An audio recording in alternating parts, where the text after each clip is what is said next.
Welcome to today's edition of Mental Health Matters. Today we have Ramon Nickelberry on the show.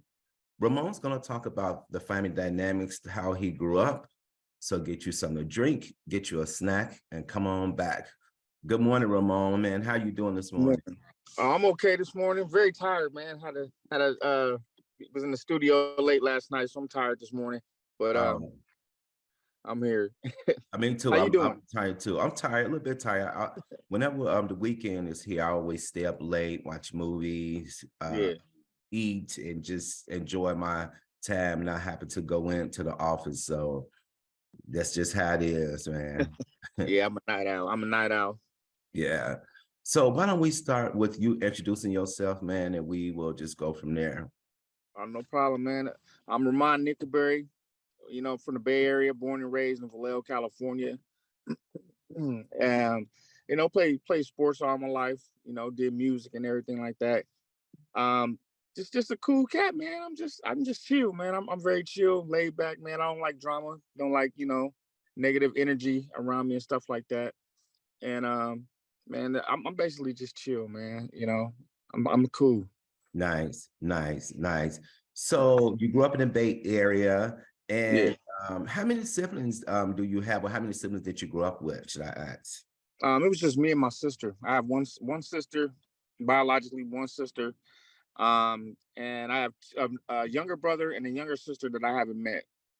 Oh, it's interesting because that must be on your dad's side.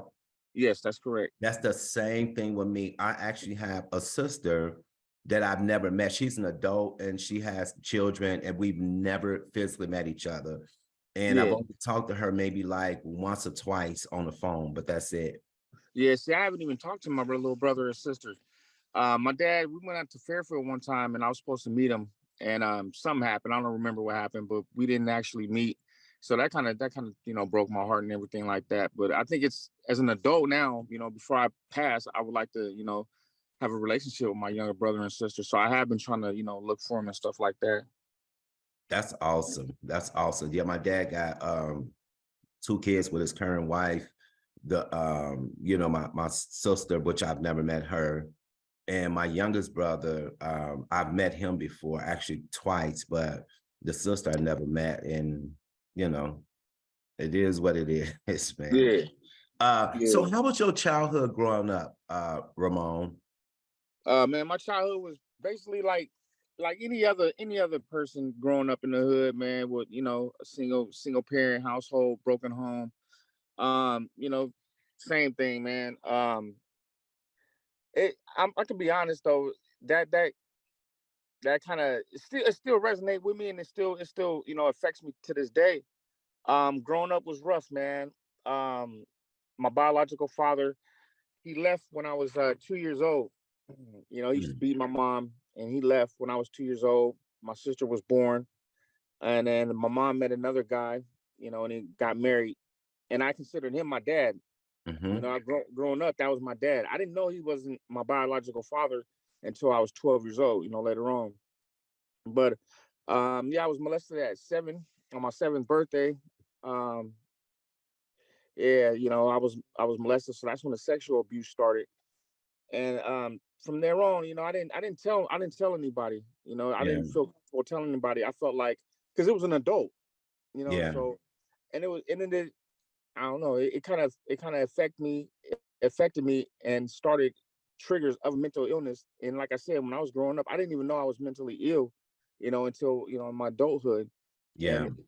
And that set me on the path to work, because I was showing my friends and kids, friend or people around me, things sexually, things as a kid that Yeah. an adult was showing me.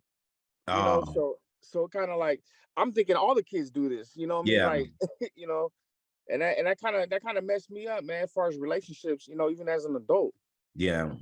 So, and then I got past that, and just had tough skin. I played sports, and that was my escape. Yeah. So anything that was going on around me, um, I can get on that field and it would just all go away. And so Yeah. then I knew I wanted more of it, because it was my healing. It was my coping skill. Yeah. So it just made me a better ball player. So I started playing baseball, in school and stuff. And then I got into music when my friend got killed.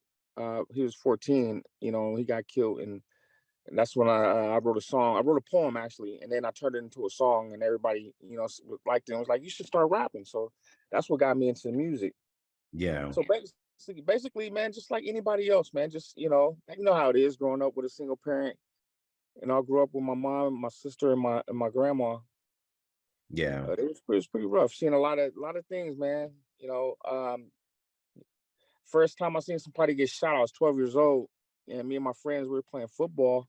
I'm 12 years old, and seeing somebody get shot, and instead of like being afraid, it was like almost like, oh, okay. It wasn't that we were used to seeing it, but it was still, even the first time seeing somebody get shot, I was just so used to the negative and the just the destruction of the hood. It was like, just, it was normal. You know what I mean? Like, I don't know if that makes sense. Yeah. No, it does make sense. Um, I want to piggy a little bit about piggyback on, you talked about you were sexually assaulted. You don't have to, if you're not comfortable with talking about it, you don't. Yeah. But was it someone that you knew personally as a child? Was it a family friend or? It was a family member, and it was like the neighbor, older neighbor that used to babysit me. And man, you can ask me anything, whether it's good, bad, ugly, or sad. I'm gonna give you the real. I'm gonna give you the truth. You can ask me anything, man. I'm an open book. You Yeah. know, no matter how, anything you want to ask me, man, you can ask me, and I'm gonna give you the real. It's Okay. all right, man. Okay.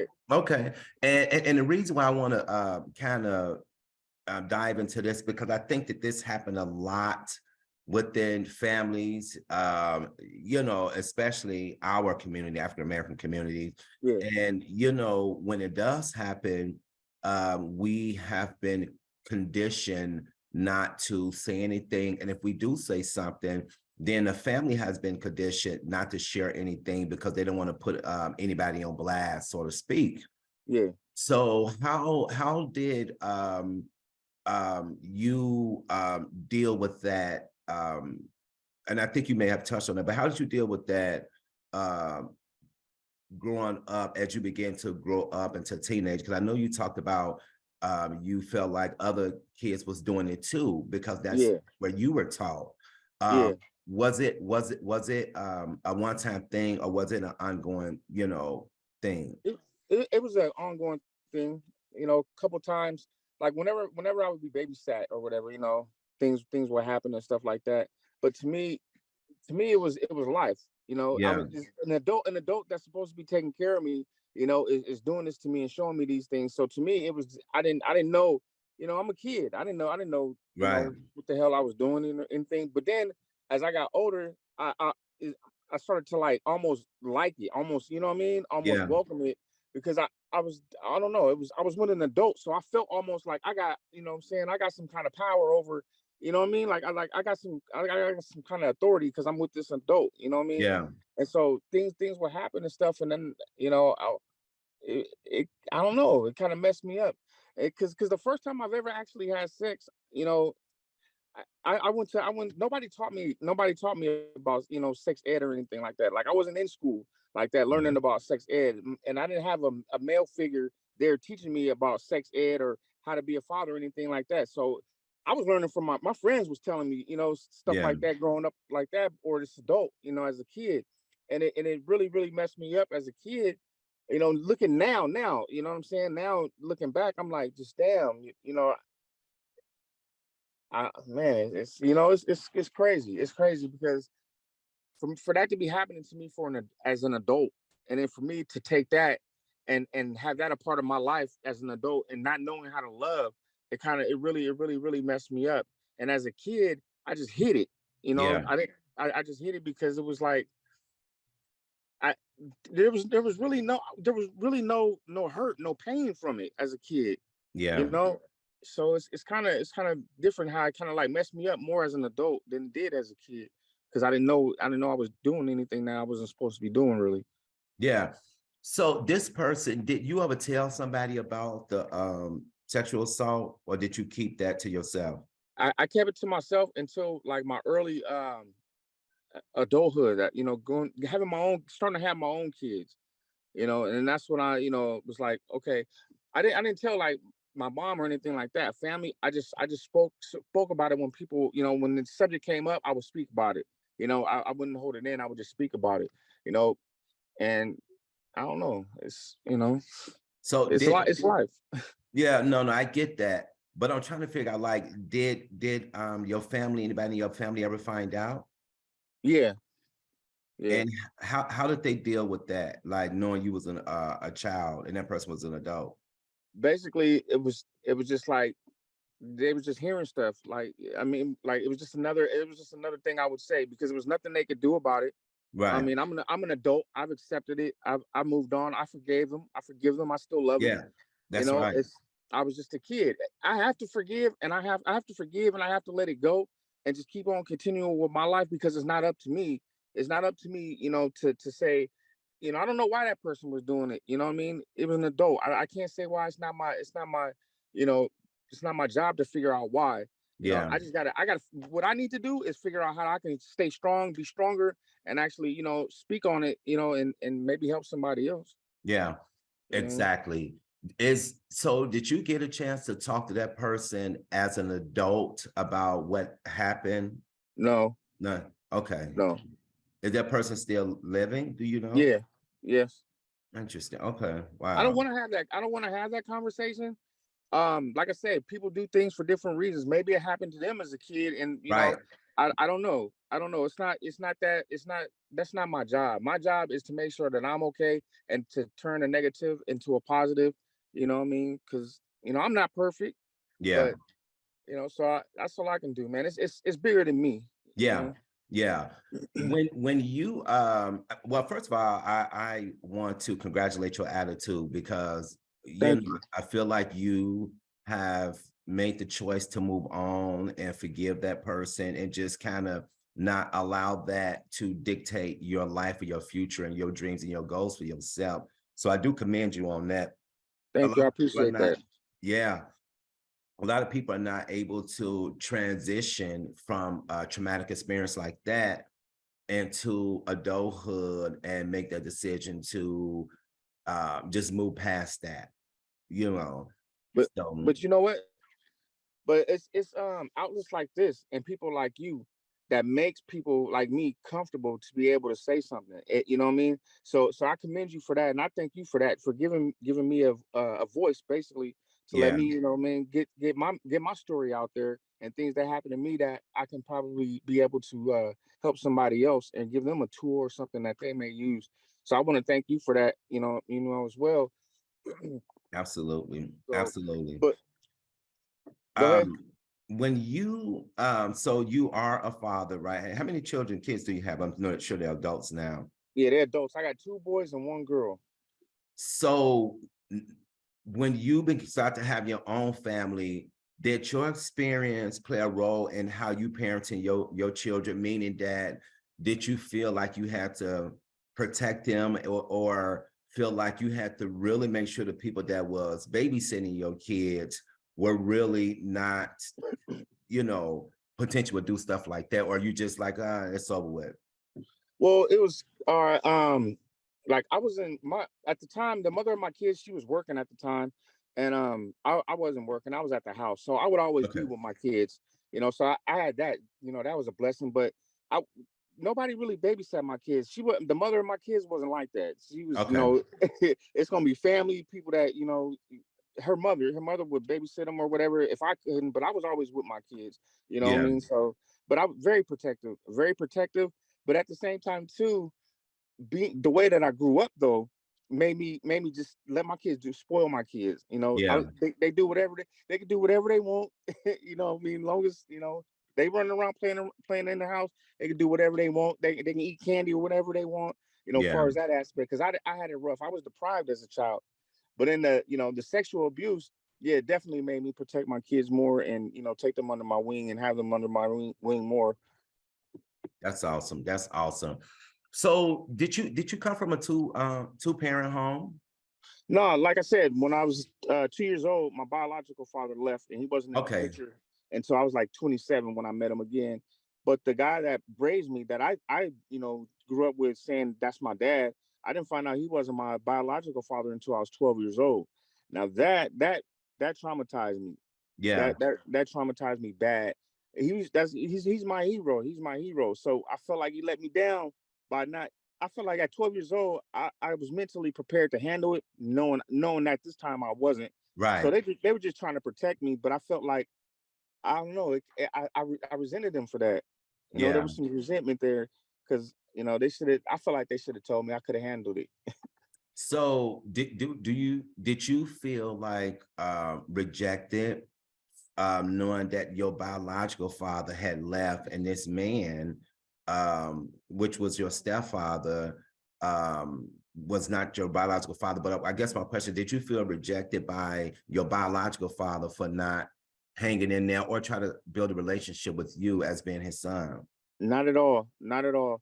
Because I was a kid. So as a kid, I didn't know he wasn't my biological father was gone. I didn't know that. Yeah. Because the guy that was raising me, I thought was my biological father. So Yeah. I was 2 years old when my biological father left. He used to beat me a lot and everything. But when I was 27 and reconnected with him, I didn't have any resentment. Like I said, I'm an adult now. I have kids. Life happens. Yeah. Through my journey, I'm not always there for I don't see my kids. I haven't Yeah. been there for my kids. So I can't throw stones when life happens and then believe everything that my grandma and my mom was telling me. That's only one sided. That's not fair to Mhm. judge this man. I don't know this man. I don't know his life. Things happen. He Yeah. could have tried to provide for us and do something he wasn't supposed to do and went to prison, and that's why he wasn't there. I don't Yeah. know, but life happens. But no, there was I don't feel bad to this day. I don't There's no hard feelings there. Okay, what was that conversation like when you guys first met when you was 27? What was that conversation like? I'm just curious. The beginning of a movie. Really? Yeah, I was minding my business one day and I got a call from my sister and she was like, I don't even know how he found her, but he was like, yeah, dad's at my house. And I was like, oh, okay, tell him I said what's up. She was like, no, a real dad. And I was like, oh wow. And she was like, he wanna Wow. meet you. I was like, okay, I'm on my way. So I go over there, and I said on the way there, on the drive there, I told myself, I said, let this man talk, because I'm pretty sure he's gonna give me an opportunity to talk because he's not gonna want to know what to say to me. Right. So I remember, he was like, hey, boy, and I was like, boy, it's like I ain't no MF boy. I said, I'm a man, and then Right. he stood up and he was like, I don't care how long I've been away from you, I'm still your dad. And he was like, you gonna respect me basically, and I was like, all right, I'll give you that, man. So he's like, come take this ride with me. So we went and took a ride, and he was just telling me, he was like, man, I've always tried to look for you guys. I always loved you and care for you and everything, but your mom and your grandma was telling me to stay away. Now I do remember as a kid, gifts coming to the house and everything, and they would send them back and everything. So I felt like he did make an effort, and I just told him, I said, hey, your life, whatever happens in your past, is your life. He said, I just want you to know, I don't know you, but I still love you. You helped give me life, and I have no hard feelings. And I was the best man in this wedding. Oh, really? Wow. Yeah, yeah, Interesting. That I yeah, think that's a very, very, very good success story in terms of reconnection. yeah, Because my father and I story is nothing like that. We yeah. have no relationship. We don't talk, which is I'm totally fine with that. And once again, I like the way you look at things and how you handle things and Thank you. choose to forgive and choose to move forward. How is you and your dad relationship now? Do you guys still talk, communicate? Um, my biological father, nah, we don't communicate, but I will say I have no negative thing to say about that man. I love that man with Okay. all my heart. Whenever I called him as an adult, needing him, he's always been there. Yeah. He's always trying to make an attempt, but life happens. I'm always moving around and stuff too. So he does make he did try to make attempts and everything, and like he whatever happened as a kid, he made up for it as an adult because he made an Okay. attempt. That's all I ask. And then the guy that raised me, I it's I there's pain there, but I don't like I want to be there more than I can, but I almost feel like you don't want me there. I don't know. It's weird, man. It's hard to explain. But Yeah. that man is my hero. That's God. There's no man more powerful than him besides God. You Yeah. know, Yeah. real. It's pain. It's pain. Like I don't know. That if anything, that's a touchy subject for me. Yeah. The guy that raised me is my dad. Yeah, I owe everything to that man. Yeah. Yeah. You talked about growing up with your mom and your grandmother. What was that like being raised by two women in the hood or in that type of surrounding? How was that for you? Because I'm sure that they had to be like very strong women raising a Exactly. young man, you know? Exactly.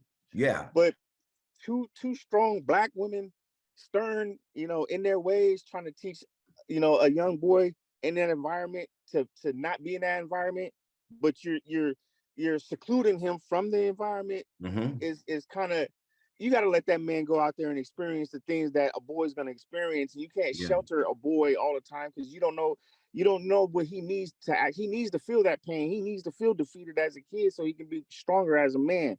And my Hmm. parent, my being around my my grandma, my mom, it was, you can't do this, you can't do that.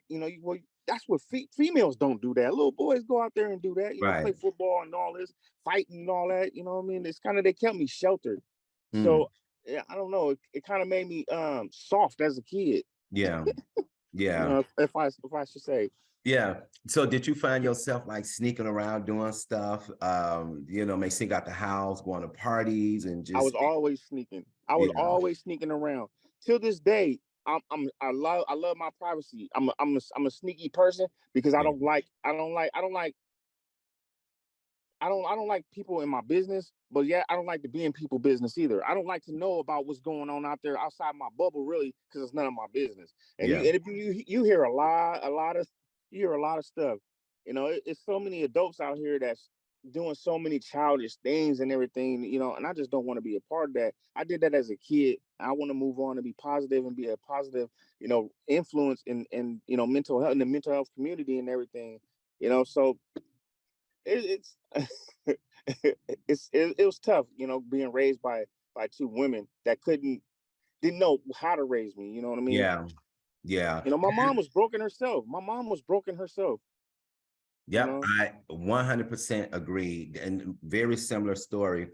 Um, you know, because I grew up around my mom, aunts, sisters, grandmother.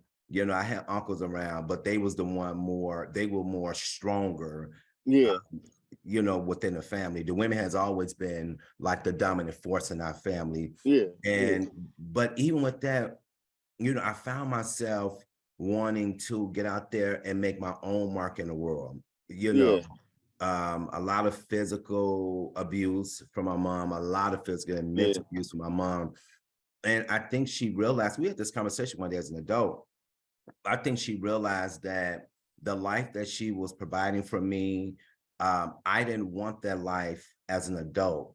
And so yeah, yeah, what I did was I did go out there and did some things, in the streets and a lot of stuff that some things I won't ever talk about, but I was out there, did some things, but for some reason, God always kept me in school. Like that was like my outlet. That was like, my peace away from yeah, the shooting, the drug selling, the fighting, all that crazy stuff. yeah. For those 8 or 7 hours time span that I was in school, I didn't have to deal with that. And the moment that bell rung and you had to go and get on the Home. bus and all that, it was Yeah, like looking back now as a kid, that fear and anxiety came yeah, back like, oh, okay, now I got to go back and deal with this until tomorrow morning. yeah, But I think that they did the best that they could with me as a man. I have brothers too, And looking back now, I really feel like, it's my personal opinion, that a woman cannot equip a man. You know, Yeah, they could yeah, only take us so far because they don't know what it's like, you I know, agree. and vice versa with you know, men raising females. Look, girls, they can only do so much. They can only go so far because there are things and changes that happen in their body that we will never understand. Yeah, yeah, because they You like to know, be nurtured. We're more of a protector and a right. provider for them. They're more. They like to be nurtured. We don't know how Yes, to. yes, 100%. And so I'm kind of glad that you know, I got that experience, you know, and but I deeply do wish that I did have that male figure, or my biological father was there in the picture. But I always think to myself, fortunately, he missed out. He Yeah. missed out, you know. How do you feel about so you like school then? How did that make your grades better? Being Oh, that, oh yeah, for some reason I always did strive to get A's in school. Back then, I'm telling my age, I was in what we call a gifted classroom, and that's oh, considered okay. honors. You know, in Yeah, Chicago yeah, terms, they gifted classroom. So yeah, I've yeah, always excelled. And that was like a scapegoat for me. But even with that, that was a kind of somewhat a struggle, not doing the work, not passing the grades, but not having any support. You know, yeah. nobody in my family came to my 8th grade graduation. Nobody in my family came to Wow. my high school graduation. Like, you know, Yeah, you send people there, you know, with flowers and their family yeah, taking yeah, pictures, and I'm just kind of sitting off to the side. And I was really embarrassed more than anything yeah, yeah. because my peers, you know, have families. I remember one of my friends' mom came over and she was like, "Oh, where's your mom and your dad?" and blah, blah, blah. And, you know, and so my friend told his mother, like, "Well, you know, Jesse family is not here."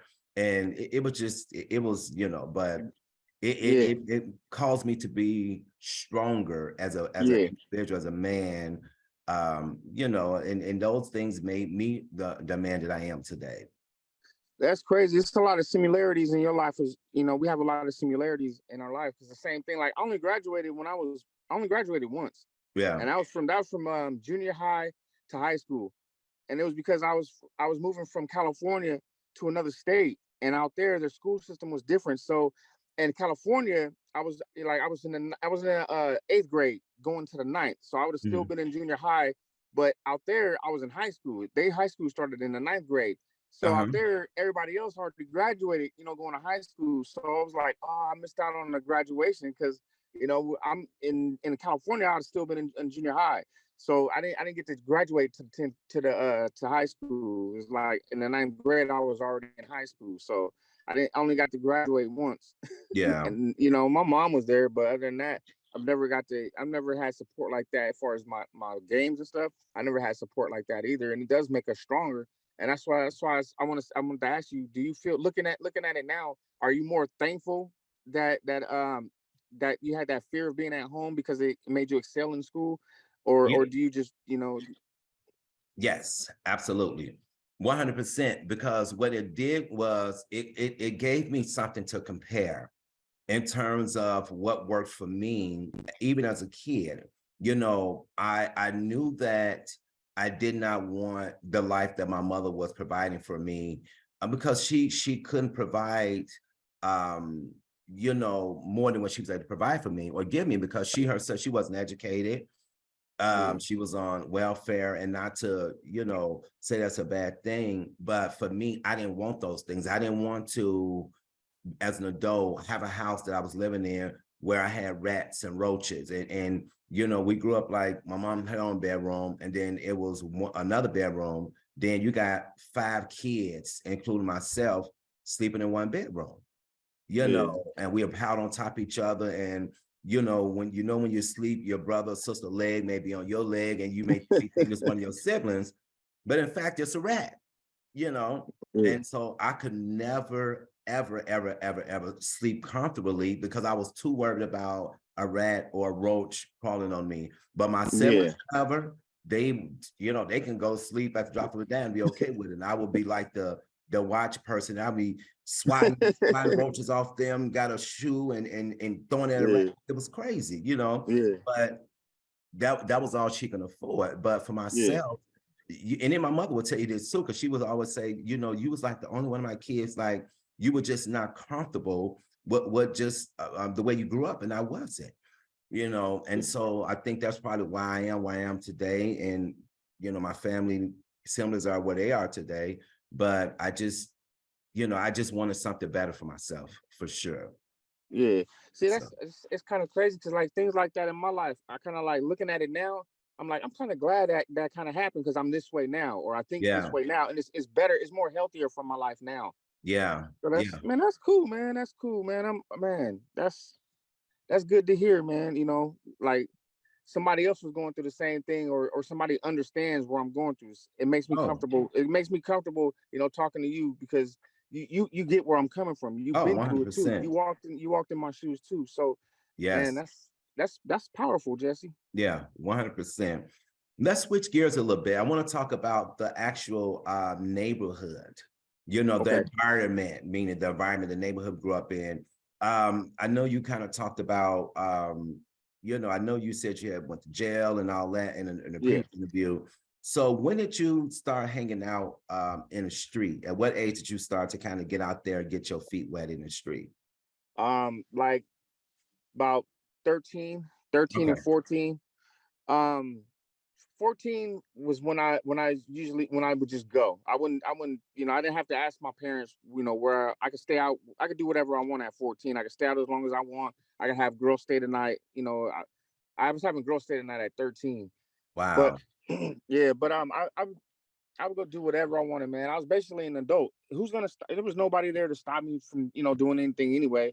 You yeah, know, I mean, my mom, she, you know, like just like your mom, you know, she did what she could with what she had, you know. right, But as far as me at 14, I was already, you know, doing what I wanted to do, and nobody could tell me that, you know, to stop doing anything except my father if he was there, you know. But yeah, you know, yeah, even her boyfriend at the time, like he was, you know, in the military, he would be gone.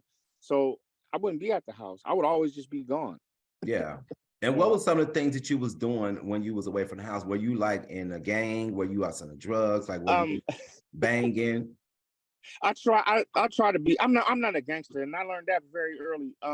You know, I ain't no punk either though. But at 14, my friend, you know, I was hanging around Crips, and you know, and I didn't know what the heck I was doing, man. I'm yelling out stuff just because they yelling it, you know, Yeah, CC Rider and all this, and you know what I mean. So I'm just doing what they doing, and you know, missing out on sports too, though. You know, that's at that time I was like getting away from sports and getting more into the streets. And then when my friend got killed, I was like, oh wait, hold on, this is like for real. Like yeah, this. Hold on, we ain't playing. Like we ain't, you know, this real. yeah, Like, and then from there on, I was like, man, I'm too talented. I know I'm playing. I know I gotta, you know, something better. I could do something better with my life. And then once I wrote that poem and turned it into a song, and then I got started getting a little buzz about, all right, everybody wanted me to rap and everything. So I focus more on that, and you know, yeah, I just distant myself. You know, baseball helped me though, because I had to be at practice or I had to be at, you know, a game, so that kind of helped me distant myself. But yeah, that was very traumatizing. You know, at 14, being in high school, and then you know, I don't know, it was just an eerie feeling, and I knew if I kept hanging around these people, I was gonna end up dead myself, or you know, and yeah, it wasn't even in a, it was in a different state. I don't know nobody here. Like, you know what I mean? I'm so, you know, and I learned early that gangs wasn't for me. So even as an adult, I never try to claim a gang. I'm not in a gang. I'm not affiliated with a gang. Because a lot of people in here in Sacramento, they see me wear red. I wear red a lot because a woman told me I look good in red. I was yeah, getting more compliments from females wearing red. So that I just wear red more, you know what I mean? yeah, But I'm not in any gangs out here. I would like to make that clear, you know, because you know, some people have came up to me and, you know, said things to me think because I wear a lot of red, and I just let them know, you know, I don't bang, I don't bang, you know, for a color or anything like that. Man, I bang for my community and for my family. nice, nice. Yeah. How old were you when no, let me back. I think you said that. Your friend that got killed, was he in a gang? Yeah. Okay. Yeah. Yeah, they was all. I mean, they was all more. in depth with what gangs was, the reason for being in the gang. But it was they were we were kids. They're yelling at things that have nothing to do with that state or their community.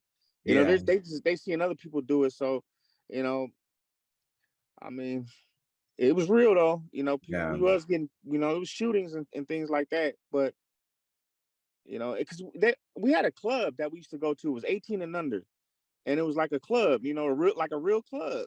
yeah, No alcohol served or anything, but and we used to go there and hang out and everything, and and that's where everything used to start. Because that was the only place that we had to go, and yeah, so the gangs, all the rival gangs would get there and fight and everything, and it just wasn't for me. yeah. Yeah, I feel the same way too. I knew that life was for me. That's why I never joined. But Yeah, unfortunately, I had, family members in opposite gangs, and it just probably like 85% of my family members was in some type of gang. yeah, And you couldn't escape it, and it started being generational.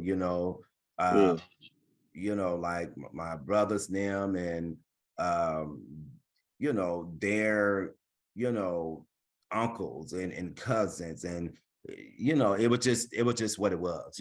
yeah. I also grew up in a project called Cabrini Green Oh, in okay. Chicago. I don't know if you ever heard of that. Yeah, yeah, yeah, yeah, yeah, Very, very notorious, very yeah, notorious. Folks getting killed around us left and right. I mean, these are young kids, yeah, 13 to 14, dying through gun violence. And it was like that life was glorified. It was yeah, like, yeah, these kids they literally no fear. Some yeah, girls got a strap, and that's what it was. And if you wasn't what they call about it, then you yeah. were exiled. Fortunately for Exactly. me, yeah, Yeah, fortunately for me, I had family members, and it was kind of like, well, this is my brother, this is my nephew, whoever, cousin, like he's off limits. yeah, And yeah, I'll come around and and do whatever, and then get my little feet wet, then I just go back to school and go out. But yeah, I'm grateful that God blessed me not to get caught in some stuff, because I yeah, was around it. I tiptoed in it. But I was always curious about certain conversation. I would come in, I moved with an aunt, and her house was like, it was, to be real, it was a drug house, drugs and guns, yeah, people yeah, in, out buying drugs. And for some reason, I had a cousin that was the exact same age as I were back then. And he had a brother that was a year younger than us. And it was weird, but it was like a fascination, because they had like this hood respect and power. yeah, yeah, yeah, I'll go back there in the room, you see all this drugs and guns out, and yeah, it was, dude, it was nuts looking back then. yeah, But that's just the way it was and stuff. And unfortunately, a lot of people lost their lives to that, yeah, obviously doing time in prison as well. But it was yeah, very, very rough back then. And I sometimes I think like, man, how did I even make it out? Because it wasn't like I yeah, was, you know, um, I was still part of it, but I wasn't part of it. You know what I'm saying? yeah, Like, I was in that environment. yeah, So it was interesting, very interesting. I lost a brother to gun violence, cousins. I mean, people were just dying, and it was like nobody feel like this is a problem but me. I'm the yeah, only yeah, person that's yeah, affected by yeah. this crap. You know, Yeah, I was just about to say. It sounds like yeah, like you were the unique one, the golden child in your family. Amongst your siblings. That's how it was with me. Like just unique, just seeing yeah, stuff different at an early age. Yeah, yeah, that's yeah, how it was too. That's yeah. man. So you was So destined. yeah, some people say that. Yeah, yeah, yeah. I left. Oh, I think I left my mom's house. I think I was 17. Meaning went to college and never been back to Spain. Yeah. Never been back to Chicago to live. Wow. I was there, just turned 17. I was still young, but I don't know. The grades was there, the scholarship was there, and I went Wow. for it. And I was telling somebody the other day about that too, how, you know, my family and people around me, they were calling me a sellout Yeah. on the school. They felt like I was selling out for wanting to make better decisions for my life. Being And responsible. yeah. And we had a family friend who assisted me financially to make that transition from Chicago to the university I went to.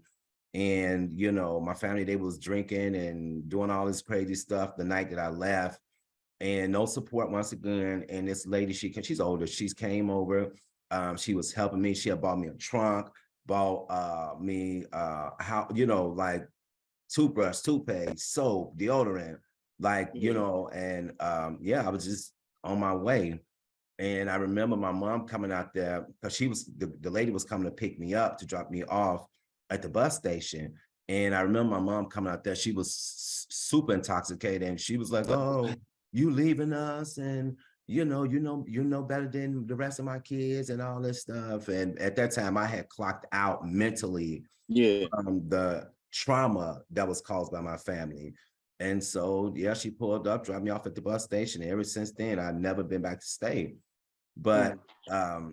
and even to this day, that I think my family, there's some type of underlying resentment there that I left. I feel like they feel like I left them. But if I had stayed there, then my life wouldn't have been what it is now. I would know that for a fact, So Yeah. yeah, Yeah. man, it's rough. Yeah. Man, it's crazy. It's like when you talk, it's like, damn, I can see things in my life too that happen. Just I was like, that's must just be black women, or you know what I mean, the black household. Yeah, But yeah. that's crazy, How man. That's how motivational, man. yeah. Oh yeah. I try to, man, I try to when I'm out mentoring, I run into these, young guys or whatever. I try to school them, but this generation, man, is the youth today, it's a different breed. It's a Yeah, different yeah, breed for sure. You can't tell them anything. They're strong-willed. They think they know everything. And yeah, for me, sometimes I have the grace to deal with it, and sometimes I yeah, don't. And I'll yeah, just back, like, okay, life going to show you. Trust and believe me on that. Yeah. yeah. Grown kids. Right. That's exactly what they are, grown kids, Yeah, yeah, because when we grew up, we knew how to survive. These kids, they don't know how to survive. They yeah, really don't. They'll not take care yeah, of themselves. It's yeah, just, yeah, it's different. We yeah, back then, yeah, we worked, or we know how to work. These kids, they don't want to work. yeah. Most of them living with, it's just, yeah, it's just different. Put like that. Yeah, because they know. I mean, you could be broke one day and get on YouTube and you make a video and be a millionaire the next day. So they all, I mean, shit like you say, it is. It's very different now. Now Yes. we had to get out there, grit and grind for Right. everything. Right. They But this, don't. but then our parents used to tell us that too. Well, I know my parents used to tell me that too, though. And people Yeah. around me, all the OGs and stuff used to tell us the same thing, though. So it's crazy how like the game don't change, just the players do. Right. Exactly. Exactly. There's nothing new under the sun. Nothing. Yeah. Just generational. What about your sister? Talk a little bit about, like, how's she doing? Was she affected by the dynamics of your family too, or she just? It's crazy because me and my sister, we don't talk about our childhood together like that. Yeah. Like it was different. She had very different experiences than I had. Like I was out there in the streets. She was the smart one. She Yeah. always stayed in school, and I used to ask my sister. I said, "Do you like school?" Yeah. But she knew early. She knew before I did. This ain't it. So Yeah. she knew that. She knew she didn't want to raise kids the way that we were raised. And I mean, my mom did best she could with what she had, but my sister just wanted more. And Yeah. from day one, she was in school, went straight from school, straight to college, straight to her job. And she's been working at her job for over 20 years, straight Wow. from high school to college to I didn't even know she had another job before then. All I've known her is Right. to have this job all her life. And I'm more than I don't even know. No words can describe how proud I am of her.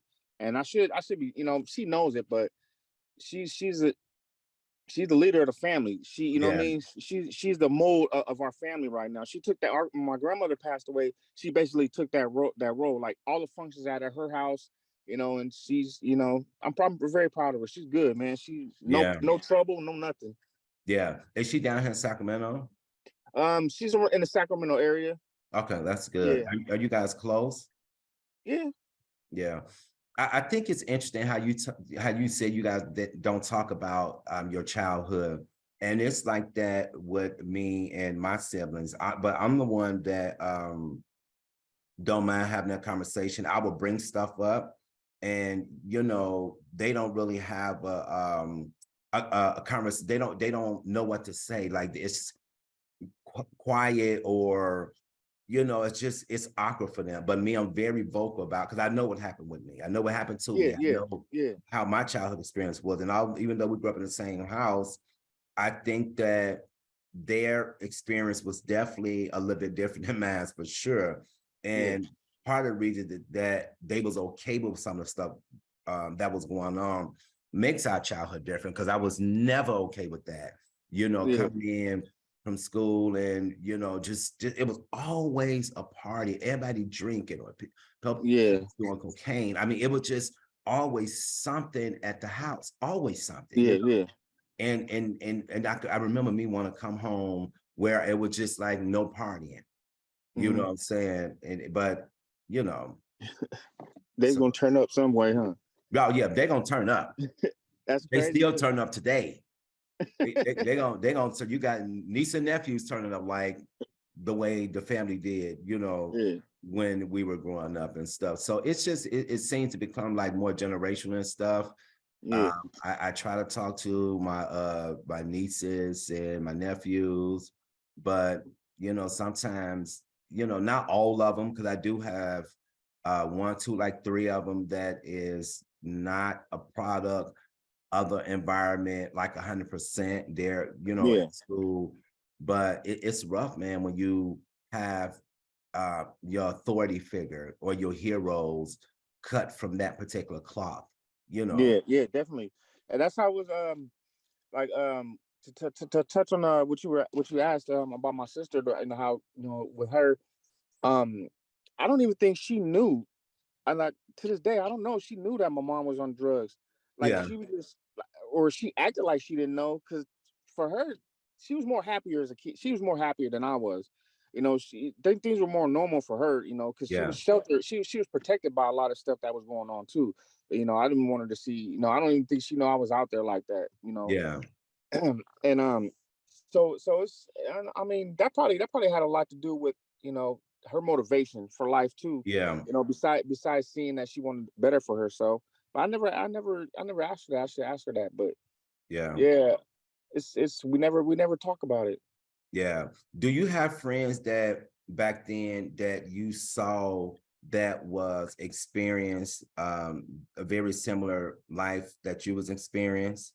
Yeah, we all was going through the same thing. Like except one of my friends, like his dad worked in a different city, but he would commute back and forth, and so he had his dad there when he wasn't working and stuff like that. So he had more of a structured household. His mom was a go getter, and we used to. Yeah, Her mom was like the neighborhood mom. We would always. She was our mom. So when our moms is doing what they doing, we could always go to her and speak to her and stuff. yeah, So for him, even though we were growing up in the same environment, the household was different. So I yeah, can't, I can't really, because we were still doing the same thing, but I don't know, I don't think he was affected how me and some of my other friends were affected. Like he was the first one on the block with everything, Nintendo, the freshest hmm, clothes or whatever. So you know, I don't know. yeah. Um, how did that make you feel? Looking back on it now, do you feel like you wish you had that, or you were just like, that's, you know, It's funny. It's funny. Like we were so close. We're like brothers. All of us. So it was like whatever he had, we had. yeah, Like he was like we was. That's how it was. That's how it is. Like basically in the Bay Area anyway. Like what's mine is yours. Just loyalty. That's all I want in return is loyalty. yeah, So as a kid, I wasn't really missing out on anything because I was experiencing the same thing. So I yeah, didn't have regrets. I was happy. I'm more of a happy person. Like I was never no jealousy or nothing like that. Or do yeah, I wish my dad was there? Um, it was what it was. So it didn't make me feel any different, or I didn't look at it as oh, I wish my dad was there or nothing like that. I was used to my father not being there. yeah.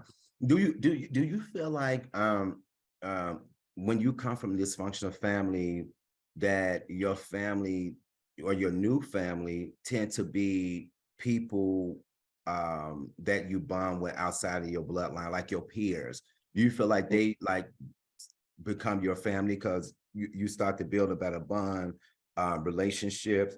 You feel like they may have your back more. Like, do you feel like that, or you just think it was just a common connection?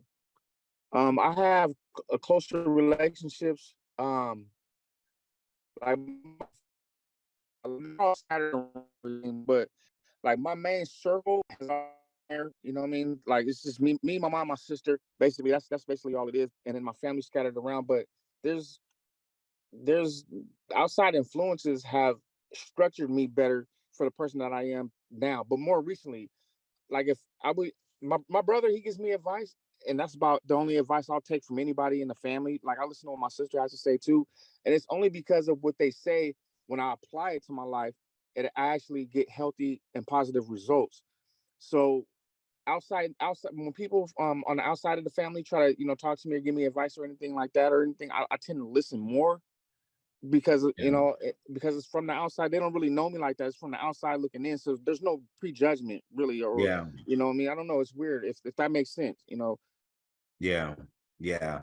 But then Um, half my family is need some advice they damn self. So yeah, yeah, I get it. I get it. How's your relationship with your mom now? oh, great. It's Okay, great. okay, But good. it's better now than as a kid. Yeah, you know I mean, there's things that I've done that she's not proud of, and there's things that she done that I'm not proud of, and there's things that happen as a kid that we'll never talk about. yeah, But we it's a silent conversation. we yeah, we both we both know.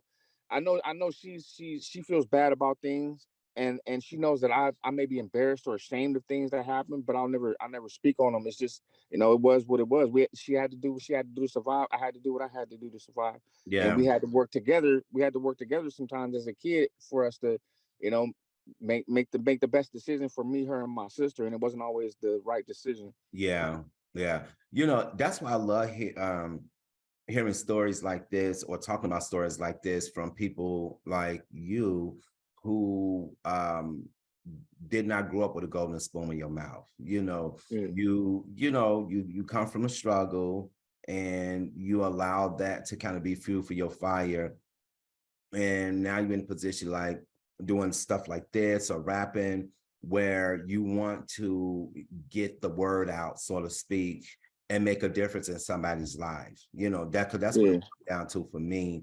It's just getting the message out there and making a difference in somebody's life, because there are people that look like me and you. There are people that don't look like me and you who are going through what we grew up with. And unfortunately, because of the times, because of the circumstances, they may not have the tenacity or the skills or the bandwidth or the intellect to survive, a dysfunctional home or dysfunctional Yeah. environment. They don't, and to a certain extent, it may be harder because, like you said, there's social media. You know, you go on social media, you see all this fake stuff. People got their lives up there, and probably 90% of that stuff ain't true. And then Yeah. you got somebody who comes from what we came from, who desire that, but don't know how to hold on. And I think that's what a lot of the suicide may come in at too. Yeah. You Yeah. know, But and it's what's so crazy is us as black people. It's a revolving door. it It's a, is. but and what's so crazy about it is we're not we're not as a community, we're not doing nothing. We're not doing anything to teach these kids that, Right. hey, this is how it's going to be. You got road A, road B, but no matter what road you take, it's always gonna be like this if you don't do this. You're Right. gonna get these results if you don't do X, Y, and Z. And I say Right. that it's crazy, and I say that because we don't open each other's eyes. We Yeah. just look at what we see, but together we're not saying we're not doing nothing together Right, collectively. We're not right. doing anything. We're just saying the same thing over and over and over. Hey, this is gonna happen. This is gonna happen. And then when it happens, it's don't but nobody's saying, okay, what are we gonna do about it? Yeah, It's there's nobody out there, saying, hey, let's come together as a community because our community, our race is, you know, look what's happening, and this is going to yeah, be a revolving door, and it's going to be, we're going to be looked at and prejudged, and that's why we're not getting these jobs. We want to say, oh, they're not hiring us, we're not getting jobs. Well, they already look at us like, you know what I mean? We don't know what the hell we doing because we came from this, you know what I mean? That's what they already expect because that's what yeah, they know. So yeah, if we can get together and be like, it's okay to be smart. It's yeah. okay to finish school. It's okay to love women and not call them bitches. It's okay Right. to like they said, you was a square because you didn't, because you was being responsible or doing the right thing. We need to Yeah, start teaching our kids it's okay. yeah, I mean, we so quick to tell them how many women we slept with and how much money we got in our pocket instead of hey, what programs that you can actually take advantage of at this yeah, time in your life. yeah, So, yeah. That's true. but and it's crazy because like you said, but then some outside influencers tell us, you know what I Right. mean? Yeah, exactly, exactly. Well, Yeah. Ramon, we have run out of time. It is All right. always a pleasure Yes, chatting definitely. with you, man. We just vibe and I like that, For sure, man. and I know we on for tomorrow too, but thank you so much. I really do appreciate you taking the time out of your busy schedule to Oh just man. come and share and just educate the community on subjects that that you have experience with. So thank you, brother. I really do appreciate Oh it. no, I thank you and commend you, man. It's your world. I'm just trying to be a part of it and be a positive influence in it, man. I appreciate you and I love you, man. Keep doing what you're doing. Cause man, just like me, you know what I mean? You're gonna touch somebody and you gonna give somebody and they're gonna make a large difference in the mental health community, man. And you're gonna see, and you should be commended for that. You should be recognized for that on a bigger platform, my brother, on everything. For real, Thank you, for real. brother. Thank I you, brother. appreciate you, man. All right. All right. And that's it for today's edition of Mental Health Matters. If you enjoy this particular show, if you would like to be a guest on our show, or if you would like a DVD copy of this particular show, please dial 916-366-4600. Thank you.